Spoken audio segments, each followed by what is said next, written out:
and of course the concerns relating to monitoring in terms of the work and challenges where we would not have met our target. But for the better part of it, I think there's a huge improvement in terms of the office of the city manager. On the payments, the issue of making sure payments are done on time.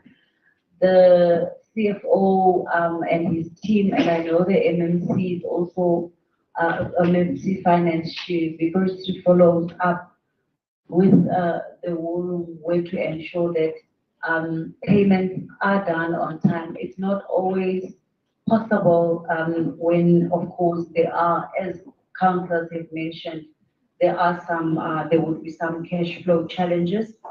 But I think the point about legal and contracts, it's a very tricky and a dicey environment because you never know when you need the services of any lawyer or attorney. So it becomes difficult to pre-plan when you will require services. But what is important, that's why there's a panel. That's why in the panel then you would have services that when there is a need, for example, a legal opinion that is required or the city is taken to court. But I think we must commend the efforts made by the group CFO under the stewardship of MMC Finance to make an effort to ensure that there is just no unnecessary spending, but also on the issue of payments, we take the criticism and will endeavor to do better as well in that regard. Thank you so much for that, and we ask Council to note this quarterly performance, and we also thank the committee members for always being robust in the committee and constructive to ensure that at a governance level we do better, led by the chairperson, Mthembu. We always listen to his very rough and direct opening remarks directed to the executive. And we take them because we appreciate the fact that the intention is to build, and the office of the city manager is actually also a very critical office with the governance and all administrative functions that are actually the heartbeat of the city's administration. And we ask Council to note that.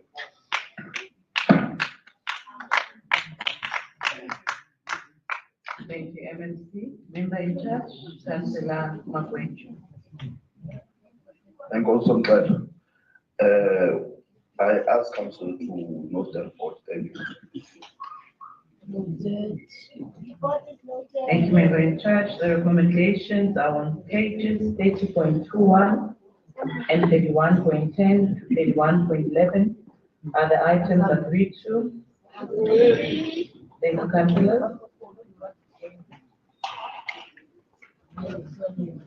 We proceed now to item 32, and that's the performance assessment report for the health department for the 2024-25 financial year for the period October to December 2024. We went together with item 33, which is the performance assessment report for the social development department for the 2024-25 financial year for the period October to December 2024.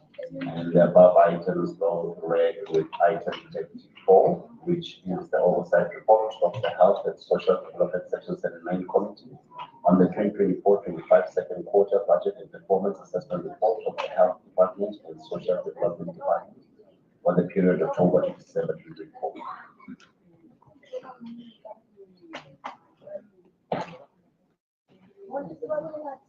Councillor Delane.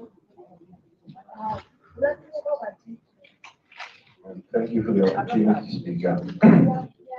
Speaker, just a request. Do we have quorum in the room still at this time of the night? I don't know if you can get some advice on that. Maybe just check it for us, please. Thank you, Councillor Delane.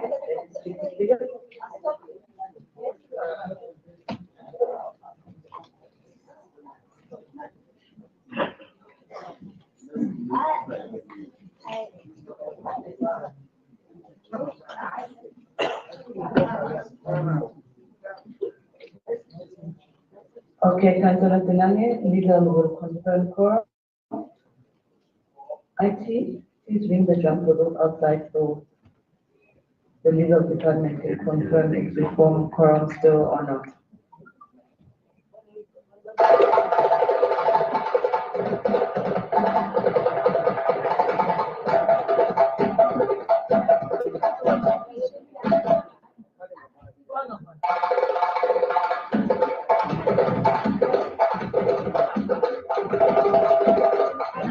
Councillors, please don't walk out. We are going to do a head count.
Eso sí le sucede la pan.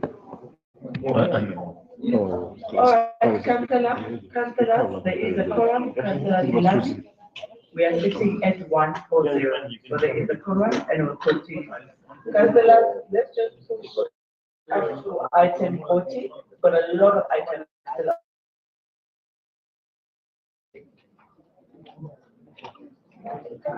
Chair of the concern, I don't see the member in charge for this item, Councillor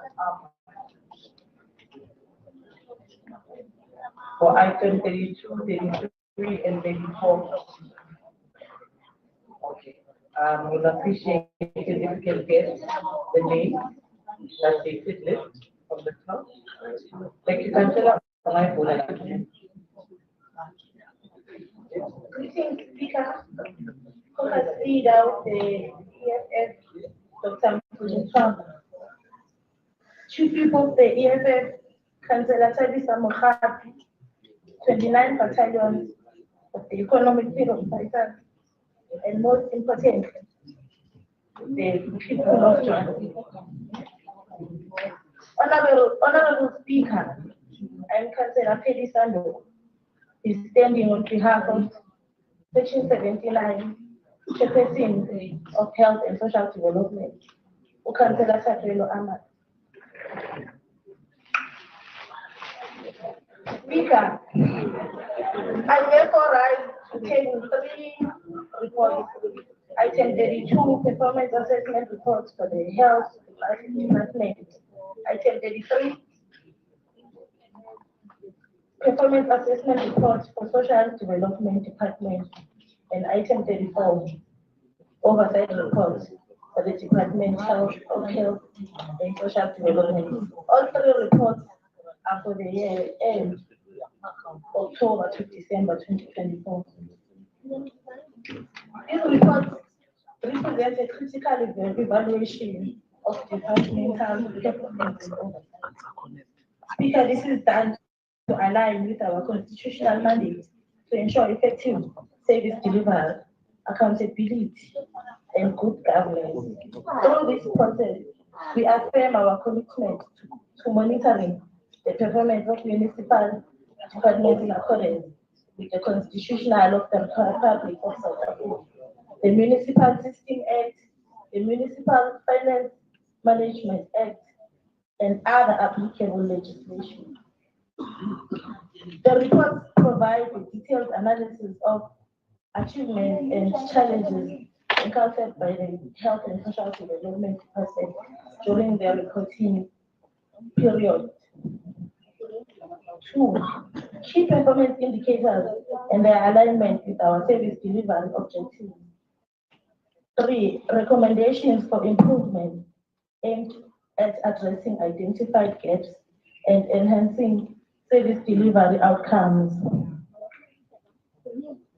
Honorable Speaker, conducting oversight is not merely a compliance exercise. It is an opportunity to ensure that the results entrusted to us are utilized effectively to improve the quality of life for the communities we serve. These reports reflect our collective responsibility to drive efficiency, uphold transparency, and strengthen accountability across all levels of governance. In conclusion, I respectfully request that this Council notes the content of these reports and acknowledges the recommendations therein, committing to addressing the identified challenges and implementing the proposed measures to enhance departmental performance. Monitors the progress of these initiatives to ensure sustained improvement in health and social development service delivery. I pause here. I thank you.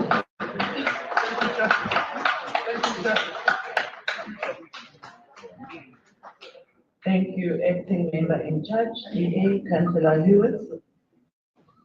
Forward Speaker, thank you. Good day, Madam Speaker, DA caucus, colleagues and visitors and audience. All other protocol observed. I rise today to speak on the performance assessment report for the Health Department for the 6th quarter. The Municipal Finance Management Act, the MFMA, provides guidelines on budgeting, planning and financial management by the municipality. One of the essential building blocks of a budget is the consideration of key stakeholders' input. Key stakeholders include all political parties representing residents in council, health service providers themselves, and the public using the facility. Many a resident will tell you that toilets are disgusting in their local village, or that there is a lack of medication, or that there aren't enough medical staff, which means they end up waiting hours for help.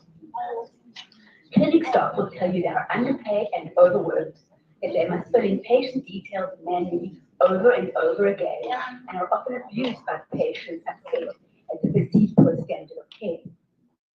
Councillors can report the above-mentioned issues as well, but not all political parties are included in the engagement process, which means true stakeholder engagement does not happen in the city of Joburg. The biggest funding challenge is, in the first place, the limited budget allocation at health gets. spending on health is simply not a priority of the government of local unity, glue. It's like health is actually stuck in glue, hardly being able to move at all. To make matters worse, the meager resources that are allocated to health are constantly having to be spread thinner and thinner to breaking point. This breaking point is recognizable in the reports that come before this council, showcasing the shortages of essential medicines, equipment, and staff. Then we have the problem of inefficient budget management and misallocation of funds, or overspending occurring, leading to a lack of funds for crucial spend, such as those much needed medical supplies, more staff, and maintenance. Further budget cuts in the midterm adjustment budget lead to a worsening of the situation. What does not seem to be taken into account is that the city of Joburg has a growing population, creating more demand for healthcare services. It is through, for example, the increasing cost of living brought about by, amongst other things, the increase in VAT, that leads to more people needing health services to combat the effects of unhealthy living. The glue, in not setting aside more budgeting for health, is only helping to perpetuate the much higher incidence and cost of chronic disease in populations that are most vulnerable. Our public health services do not have the resources to roll out even one public health or nutritional education campaign for the entirety of the city of Joburg in any given year. This is one reason why the VAT increase is not supported by the Democratic Alliance. As for the resource of timing, this too is abused, such as the delay caused through JPC taking their sweet time signing documents for the putting together of a panel of contractors